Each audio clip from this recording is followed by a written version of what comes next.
5 minutos pasan de las 10 de la noche, como todos los miércoles estamos en vivo en este Sin Piedad. ¿Cómo andas, Eduardo? ¿Qué tal? Buenas noches. ¿Cómo te tratas? ¿Bien? Diciembre me vengo a los tropezones. ¿Venís mal? Sí, vamos a... Bueno, yo mejor ni hablo, ¿no? Vamos a... Eduardo no solamente tiene la frente, no sé si le pueden tomar ahí. No. Te la diste, quisieron maquillarlo, no se pudo mucho. Y No sabes cómo le quedó la mano al otro, pero... Casi no salimos al aire hoy porque el señor Eduardo Preve... No, eso no. Se olvidó de una media. O sea, ¿cómo alguien puede perder una media? No las dos. Una media. Hubo que salir a buscar media. Increíble. Eran medias nuevas, gracias a los compañeros del canal que me prestaban un par de medias. Si no, increíble. Me iba a aparecer al colega Wilmar Amaral que sale sin media. Sin media, pero le queda divino, güey. A él sí, no, queda bárbaro. mis piernas blancas no daban. Qué horror. Bueno, penúltimo programa de Sin Piedad de este ciclo. Nos queda un último programa que vamos a tener alguna sorpresita, alguna entrevista para el programa que viene. Y vamos a estar también acompañándolos el 24 de noche. El 24 de diciembre pueden hacer la previa con Sin Piedad. Como si fuera Buenas noches con las estrellas, pero con nosotros. Con Diego y Eduardo. No hay canciones, no hay nada. En realidad vamos a hacer un programa hay canciones de Maxi también. Van a estar las canciones de Maxi. No navideña, pero va a haber canciones de Maxi. Va a haber de todo. El programa de hoy se viene muy picado. Ustedes nos pueden acompañar ya por la pantalla de BTV en todo el país y también por YouTube y pueden empezar a comentar lo que tengan ganas. ¿De qué viene el informe de hoy, Eduardo? Bueno, hoy es un día cargado de mucha información, más allá de lo que está pasando en el Parlamento. ¿Terminó ya la interpelación? No, sigue todavía en los últimos chisporroteos. Muy pesada la interpelación por el tema Cardama. Recuerden que fue nuestro segundo programa, ya lo pusimos, ¿no? Sobre la mesa. Quizá era las aguas, mar de fondo, ¿no? Las aguas bajan turbias. Me llamó la atención que hoy, que era el día de la interpelación, salieron muchas noticias de Cardama. La investigación de la DER y de Lucas Silva, hablando sobre esta investigación administrativa que hizo Presidencia. Y también salió el informe que se pueden hundir los barcos. En el diario El Observador, que también publicó el colega Ramiro Pizarro, sí, un informe de los marinos que tiene Uruguay representando al país, que están haciendo, digamos, la inspección de la construcción del barco. Que van mandando informes periódicos. Periódicos que dicen, bueno, señores, ahora vamos a ver algo, pero dice, señores, la forma esta de construcción, cómo se está construyendo esto, se nos inunda uno de los compartimentos, de los 44 compartimentos. Hoy salió Gianoli a decir que no. ¿Cómo se va a inundar si está arriba, no está en el agua? No, pero Gianoli puede saber mucho de chapa y pintura de autos. No que se enoja, no le digas eso. No lo estoy diciendo chapista, no, es su profesión, dicen que es muy buen chapista. Pero bueno... capaz que contradecir a los marinos que están allá es medio, ¿no? Bueno, son hombres expertos en mar, incluso han trabajado mucho en temas marítimos. Pero bueno, la cuestión es que el informe central, que no va a llevar buena parte del tiempo, tiene que ver con... Se acaba de realizar el mayor operativo en Uruguay contra el contrabando de cigarros. Escuchen bien, se incautaron 7.700.000 cajillas de cigarro equivalentes a 2,5 millones de dólares, el valor de la mercadería que se incautó en un depósito de un empresario. O sea que es de... ¿Vinculado a qué rubro el hombre? ¿No sabemos? A varios rubros, distribuía varios productos, entre ellos cigarro de contrabando. Eso va a ser el informe, vamos a arrancarlo en minutos nada más. Hoy nos va a acompañar Jimena Pardo, que es la presidenta del BPS. Vamos a estar actualizando lo que es la situación del Banco de Previsión Social. Vamos a estar charlando sobre lo que viene para fin de año, esta canasta y los bonos para los jubilados. Sí, y también tenemos los cincuentones que se han contactado con nosotros, que siguen insistiendo y reclamando por sus derechos. Tenemos preguntas que le dejaron para la presidenta del Banco de Previsión Social. Nuestro panel, como siempre, Javier Máximo Boni, Maxi Pérez y Mariana Piri van a estar sobre el final, charlando sobre todo lo que pase en el programa de hoy. Pero, ¿te parece arrancar con Cardama? Vamos a arrancar con Cardama. Yo no sé en cuántos programas dijimos ya, vamos a hablar de Cardama. Bueno, de los 31 hablamos en 22, hablamos de Cardama. Nuestro segundo programa, bueno, lo más importante que tiene, el Senado sigue, estaba fijándome, el Senado sigue todavía sesionando con la interpelación. En este momento ya te digo quién está hablando, nuevamente la ministra Sandra Lasso está nuevamente hablando en la sesión del Senado, que empezó a las 10 de la mañana, son las 10, o sea, lleva más de 12 horas. Sí, había muchos miembros del Frente Amplio quejándose de que se estaba hablando poco de Cardama.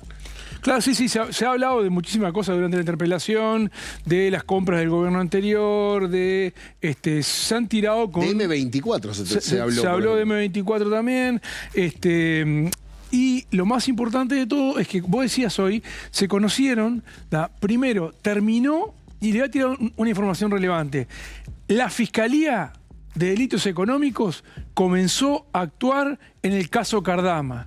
puede haber novedades relevantes en los próximos días.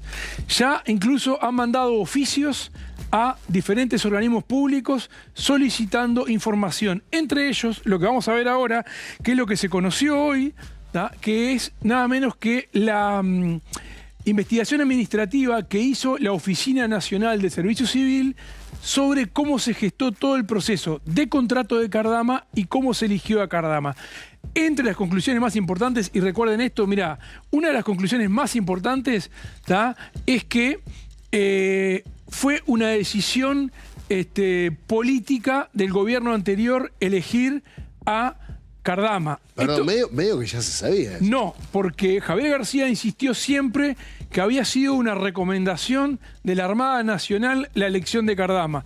La investigación administrativa realizada por la Oficina Nacional de Servicio Civil, donde declararon excomandantes, marinos en actividad y ex jefes políticos del anterior gobierno, concluye que fue una decisión política del anterior gobierno, no una decisión técnica.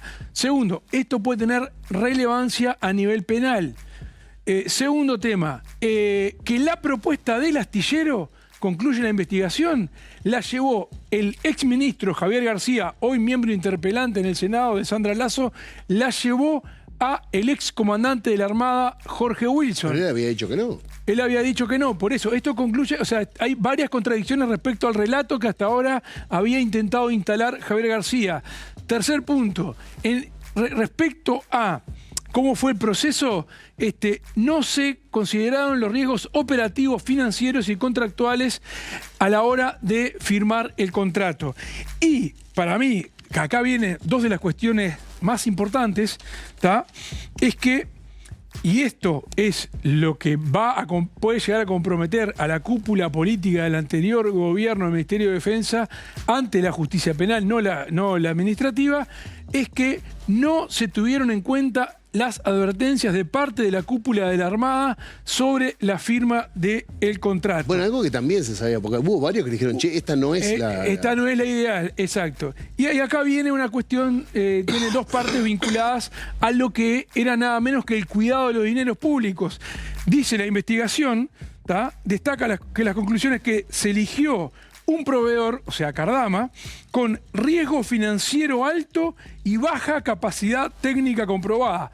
El riesgo financiero alto lo hemos comprobado con todas las dificultades que está teniendo Cardama para acceder a crédito y además con la garantía falsa que presentó. Bueno, en la noticia del Observador, creo que los marinos que están allá dijeron que estaban construyendo esta patrullera oceánica como si fuera un buque de carga. Exacto. Que es algo que no tiene nada que ver una cosa con la otra.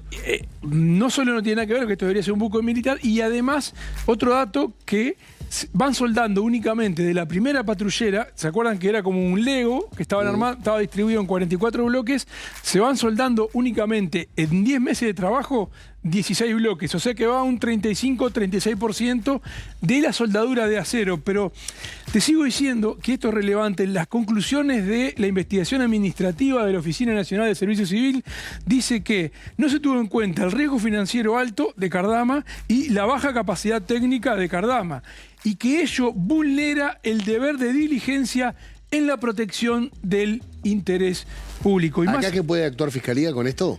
y bueno, si vos no tuviste la diligencia de buen padre de familia, como se llama normalmente a la hora de firmar un contrato en nombre del Estado, esto pueda llevarte a algunas complicaciones a la hora de enfrentar a una denuncia penal como está en curso. Y también se conocieron dos datos más hoy que es relevante. Primero lo informó Búsqueda en hora de la tarde, después lo informó la ministra de Defensa, Sandra Lasso. ¿Se acuerdan que se habló de la famosa garantía de cumplimiento del contrato, que era falsa, que después también era falso el apostillado? Pero mirá lo que se conoció hoy, que además de ser falsa esa garantía original, ¿se acuerdan el 22 de octubre, cuando el presidente Orsi, acompañado del secretario de la Presidencia, el Pacha Sánchez, y el prosecretario Jorge Díaz, dieron la conferencia y contaron que 20 minutos antes de la conferencia le habían mandado como una nueva garantía que llegó por mail? Bueno, resulta que se mandó periciar a Policía Científica de Uruguay y esa presunta nueva garantía resultó ser falsa. También falsa, exacto.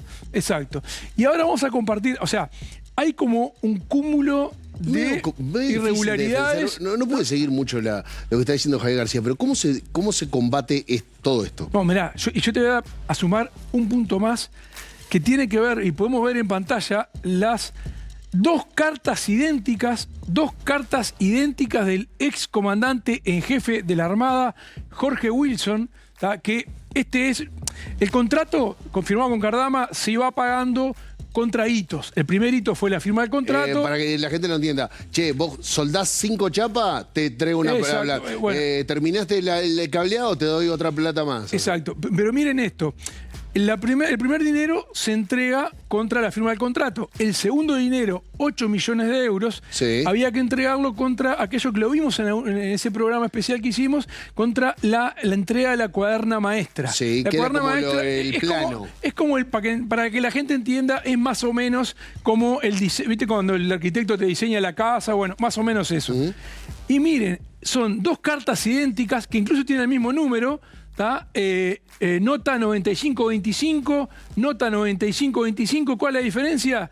Una del 26 de febrero, otra del 27 de febrero, o sea, sí, 2 días antes que asumiera el actual gobierno, donde dicen exactamente lo mismo, las mismas cartas. Sí. ¿Y qué son estas cartas? Donde ahí el ex comandante en jefe de la Armada dice que el 26 de febrero recibió la cuaderna maestra, por lo tanto que pagarle 8 millones de euros a Cardama. ¿Qué pasó? Resulta que la cuaderna maestra no llegó el 26 de febrero.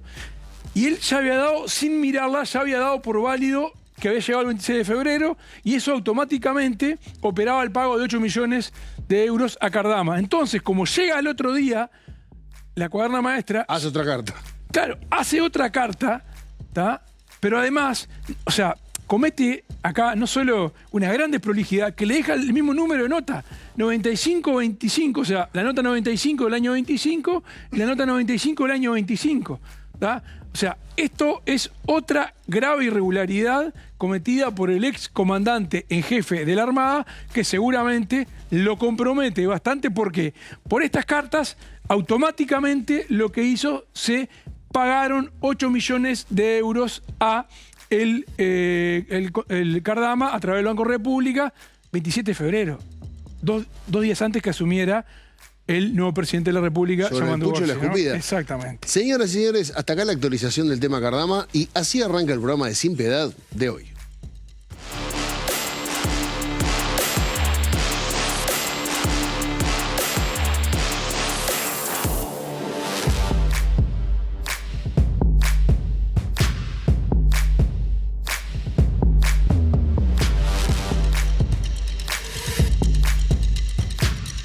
El año va a terminar con récord de incautación de cigarrillos de contrabando. Sin embargo, 1 de cada 2 cigarros que se venden en Uruguay son ilegales o de contrabando. ¿Por qué? ¿Qué está pasando? ¿De dónde vienen los cigarrillos? ¿Cuáles son sus principales puntos de ingreso? ¿Hay grandes capitalistas detrás de estas organizaciones? Hoy, en Sin Piedad, humo blanco, cigarrillos de contrabando. El delito de contrabando es un delito precedente al lavado de activos, o sea, hay mucha experiencia en ese sentido. Entonces yo creo que simplemente es una vez que se formaliza o se condena, dependiendo si hay acuerdo, es simplemente elevarle copia de todo ese expediente al fiscal de lavado de activos y bueno, y el fiscal, digamos, porque el delito está como base. Estamos ante un tipo de crimen organizado que no solo habla de lavar el dinero producto del delito, sino también de obtener una renta a partir de esos delitos y también querer lavar las rentas.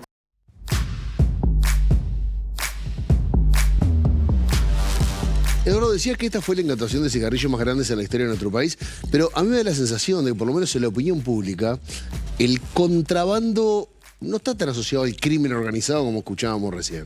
Como que lo tenemos suavizado el contrabando de alguna forma. Está como adoptado como algo de la cultura nacional incorporada que tenemos. El bagallo. ¿No? Sí, bueno, el bagallo. Pero resulta que este bagallo son nada menos que 2,5 millones de dólares en valor de mercado. O sea, este empresario, que era un distribuidor que tenía distribución en Montevideo, Canelones y San José, vivía en Santa Lucía, allí tenía su foco principal, tenía en mercadería de contrabando, se llamó Siracusa la operación, 2,5 millones de dólares en cigarros de contrabando.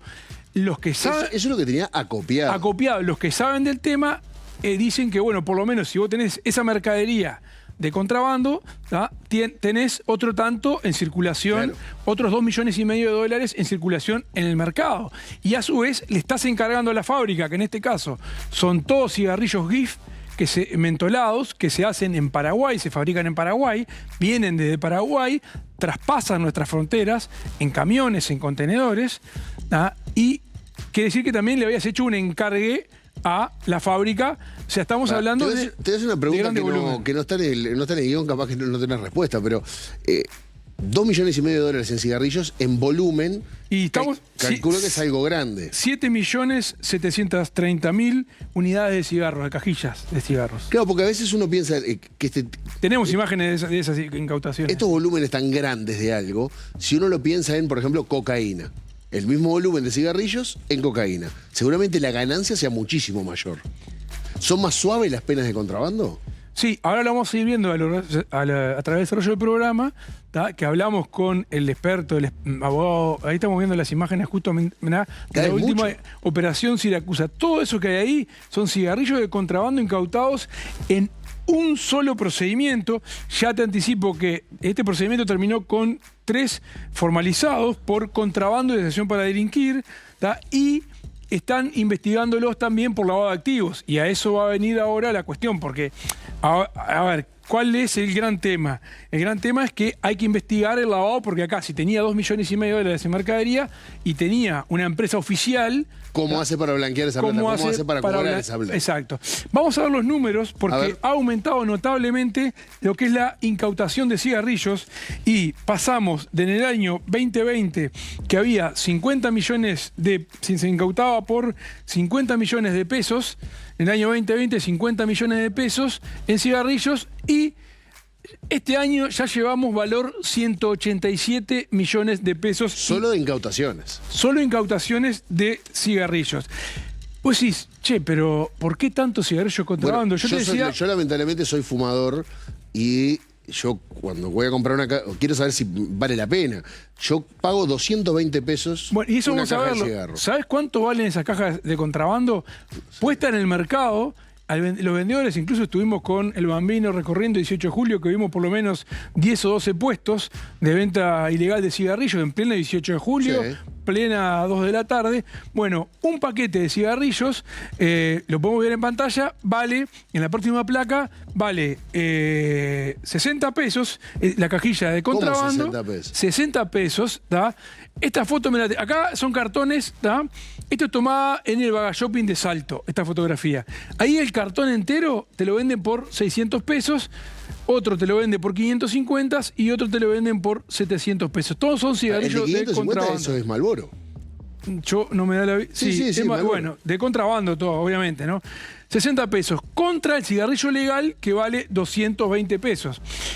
Y es un dato relevante, claro, vale tanto porque se le ha puesto mucho impuesto para que los uruguayos dejen de fumar. Sí, claro. Pero ¿qué es lo que pasa? Si te entra un cigarro a 60 pesos. Está el mercado inundado por cigarros a 60 pesos, entonces eso imposibilita frenar el consumo de tabaco. Y si hablamos de evasión, ¿cuánta plata pierde el Estado en recaudación de estos impuestos?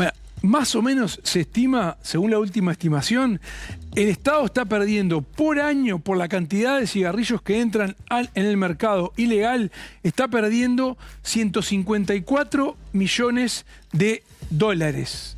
¿Escuchaste bien? 154 millones de dólares, unos 6.000 millones de pesos por concepto de IVA e IMESI, porque los cigarrillos están grabados con IVA e IMESI. Bueno, por lo que dijiste, esta fue entonces la mayor incautación de cigarros de contrabando en la historia de nuestro país. Exacto, fue la mayor incautación en la historia de nuestro país.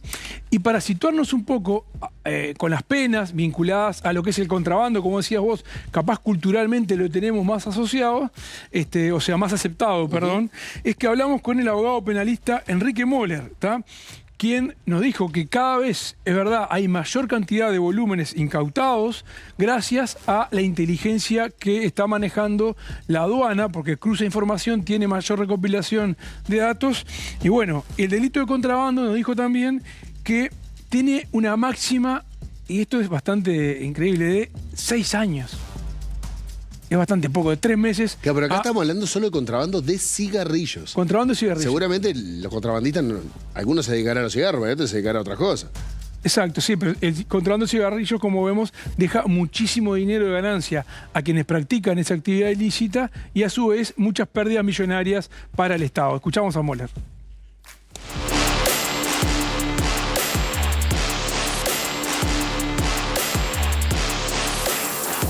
Lo que está ocurriendo ahora, por lo menos lo que me parece a mí, que hay una mayor operativa de inteligencia en materia aduanera, porque sí, los volúmenes son importantes.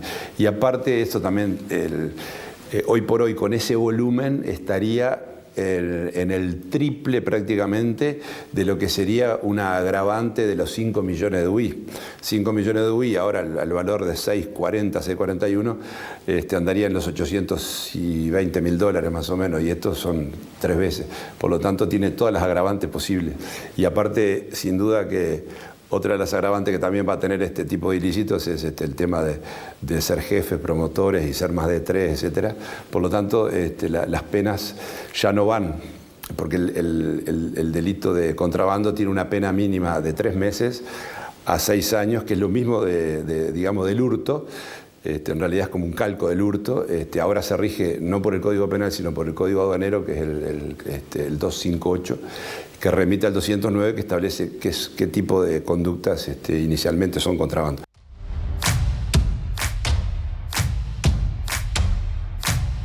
Bien, ¿y qué lugar ocupa el contrabando como delito en nuestro país? Bueno, en realidad hay mucha práctica del contrabando. Cada vez hay mayores incautaciones, como vimos, pero también es una práctica que está aceptada, ¿no? Y Moller lo que nos decía es que lo que hay que hacer frente a estos grandes volúmenes de contrabando, no contra el pequeño contrabandista, sino cuando hay estos volúmenes, ir detrás de lavado de activos. A ver.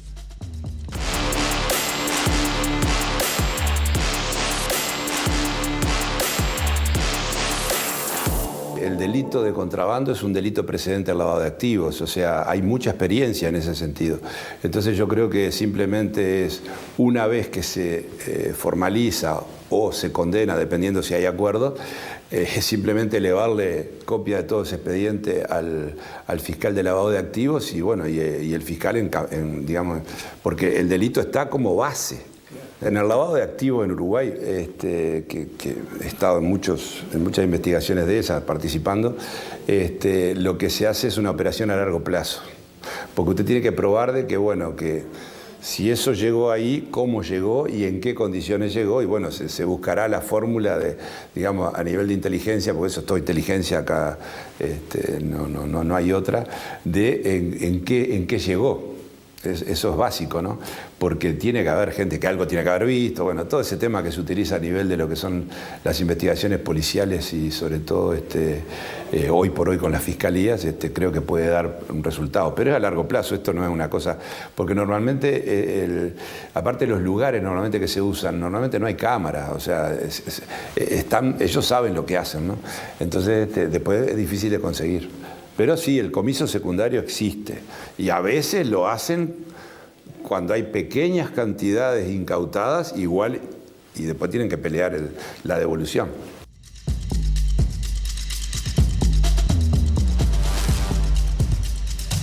Ahora, ¿qué castigo tienen los contrabandistas que no pagan estas multas de aduana? Bueno, ahora decía Moller que Fiscalía está embargando, ¿tá? Se está embargando. Pero suena bastante lógico, ¿no? Están embargando a quienes no pagan las multas. Y sobre todo lo que Moller centralizaba es que hay que ir detrás de lo que son estas verdaderas organizaciones delictivas de grandes contrabandistas.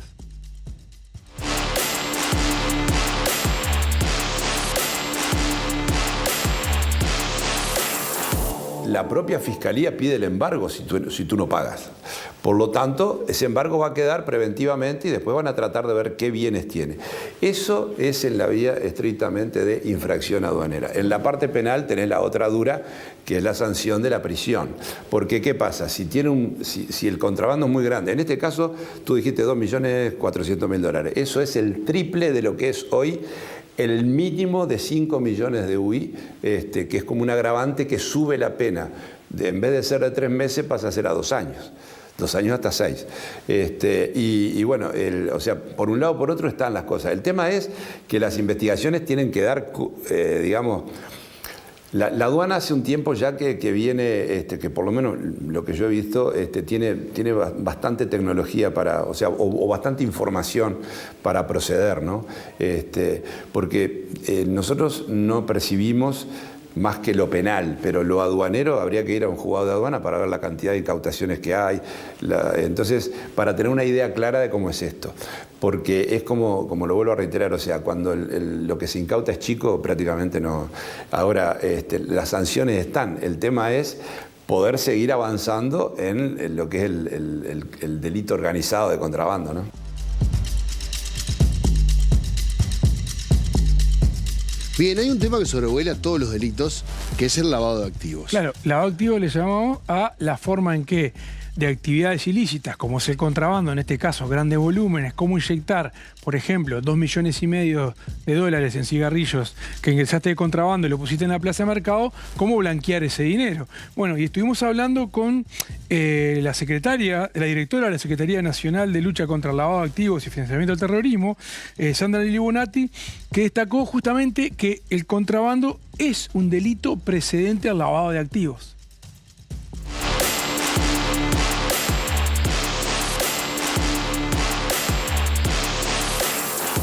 Contrabando es un delito precedente del lavado de activos, con lo cual corresponde a las investigaciones patrimoniales en el caso de estos delitos.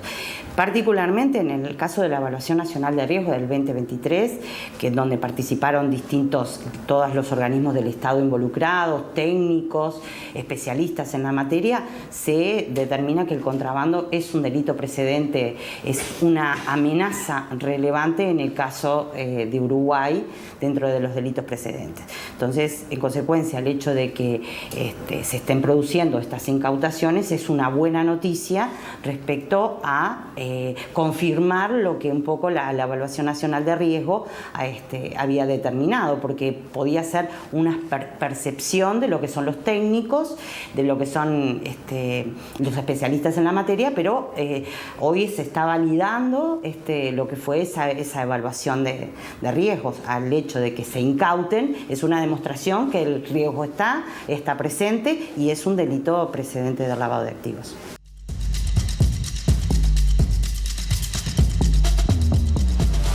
Ahora, Eduardo, vamos a hablar de lo que se incauta. En este caso fueron cigarrillos, calculo que su destino es la destrucción, pero siempre escuchamos a veces a los muchachos los bondi que dicen por decomiso de aduana y alguna mercadería se libera y vuelve al mercado regulado, por decirlo alguno. Pero ¿qué pasa con las cosas que se incautan? Con los cigarros. No, se destruyen. Los cigarros se destruyen.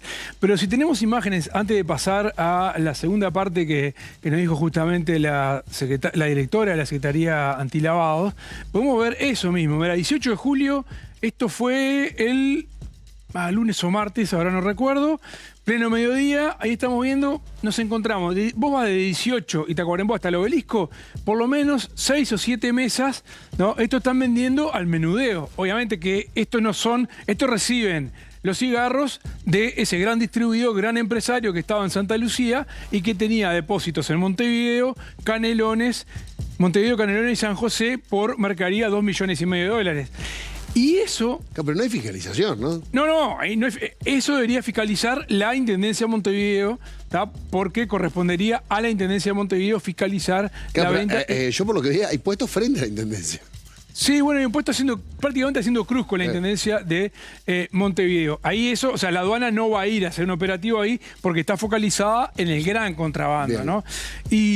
Pero una cuestión, y que también nos decía la directora, un dato no menor, intentamos hablar, obviamente, con los vendedores de cigarros y No quisieron. amablemente nos dijeron que no. Que también porque va por zafra, porque son los mismos de los cigarros, que son los mismos de los lentes, que son los mismos Mirá, hay como un rubro ahí. a la mitad tienen cigarros de contrabando ilegales y a la otra mitad lentes que también no sabemos de marca, pero debe ser copias ilegales. Deben ir todo al mismo lugar, porque la fábrica productora de cigarrillos Paraguay. ilegales está en Paraguay. A ver, vende legal en Paraguay. Lo que ingresa a Uruguay es ilegal. Ahora, ¿se puede decir que todo esto es crimen organizado? Porque suena como fuerte, ¿no? Y claro que es crimen organizado, porque vos fijate que tienen que comprar, ahí vimos la imagen, un contenedor entero de cigarrillos.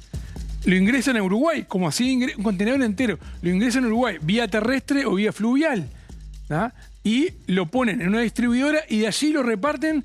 No lo reparten en bolsas, salen camionetas y camionetas a repartirlo por Montevideo, por San José y por Canelones. O sea, son verdaderas organizaciones delictivas. Y por eso, Libo Natti nos decía que hay que pegarle donde más le duele. ¿Dónde? ¿Y dónde más le duele? En el bolsillo.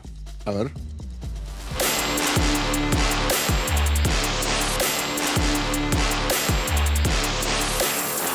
¿Cuál es el sentido de realizar investigaciones paralelas? La oportunidad, porque seguramente cuando se produce una formalización, se le da tiempo a la organización, al delincuente, que, digamos, oculte esos bienes, tome medidas respecto a los bienes producto del lavado, más allá del bien en sí mismo. Por ejemplo, en el caso de contrabando, se incautan los cigarrillos o la droga, en el caso de narcotráfico, pero bueno, esos, si tenemos un historial de delincuencia, podemos pensar que hay bienes vinculados a ese delito precedente por las ganancias, por lo que hubieran obtenido.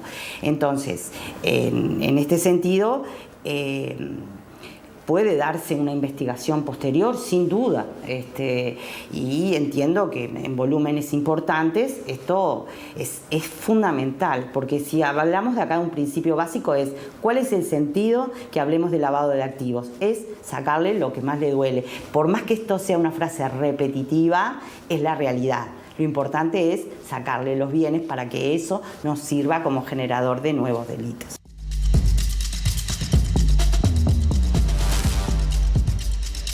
Libo Natti acaba de venir de una reunión internacional donde participaron los principales referentes del lavado de activos de la región. Y mirá, no solo, porque hasta ahora las organizaciones criminales para blanquear el dinero estaban expuestas igual a perder. ¿Viste cuando se dice, che, construyen acá tanto el metro cuadrado? No les importaba perder en diferentes actividades con tal de blanquear el dinero, o sea, con tal de... O una parte del dinero, por lo menos. O perder una parte del dinero para lograr ingresarlo al mercado formal. Pero dice que ahora se han sofisticado tanto las organizaciones que no quieren perder tanto y que utilizan las actividades legales donde blanquean su dinero para a su vez obtener renta con ese dinero ilegal. A ver.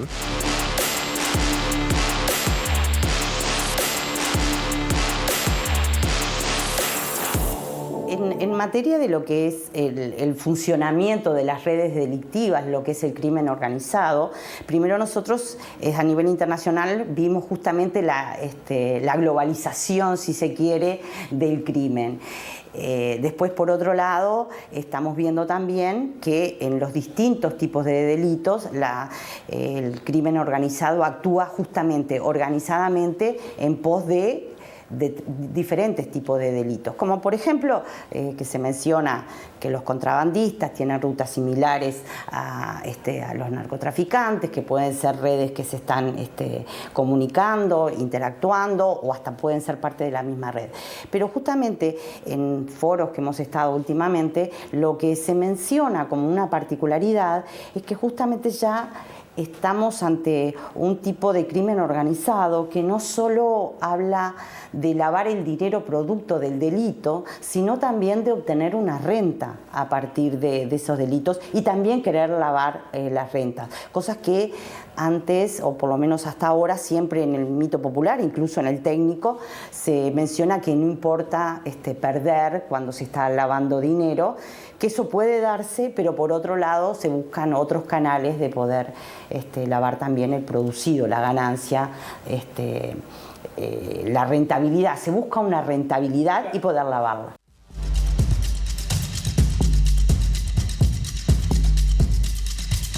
Muy bien, hasta aquí este primer informe de Sin Piedad. Eduardo, recordarles que tras la pausa se viene Jimena Pardo, directora del EPS, presidenta del EPS, perdón. Vamos a estar charlando de todo. Hablaste de los cincuentones, sé que hay muchísima gente pendiente con eso. Sí, hay mucha gente pendiente con el tema.